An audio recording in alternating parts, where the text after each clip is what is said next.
Кучињата лаат, караванот си врви е работата со неконтролираната експлоатација на геотермалниот потенцијал од базенот во утробата на земјата во Кочанската котлина.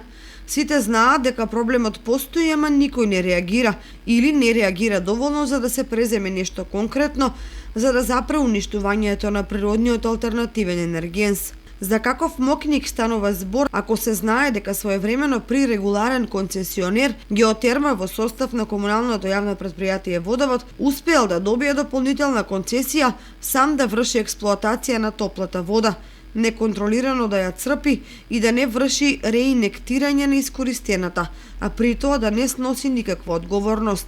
Уште повеќе, ако и во 2012 година и сега никој не може да му застане на пат на сомнителното работење со топлата вода.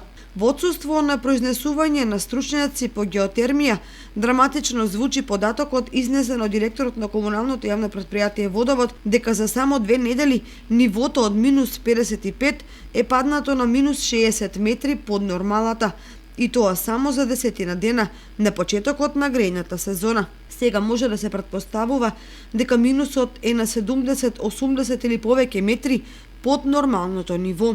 Ситуацијата додатно ја влошува долготрајниот сушен период, поради кој драстично е опаднато нивото на подземните води, што претпоставува дека бунарите за експлоатација побрзо се празнат отколку што се полнат. Како стојат работите? Веројатно крајно време е да се направат стручни анализи. Колку е нарушена природната рамнотежа во утробата на земјата и како на тоа ќе реагира тлото, за да не ни се случат некакви потреси. Истовремено да се дефинираат валидни наоди како да се санираат веќе направените пореметувања за општина Кочани, да не се доведе во ситуација за неколку тони домати и краставици да остане без огромното богатство што и го дала природата и да претрпи други природни катастрофи и последици.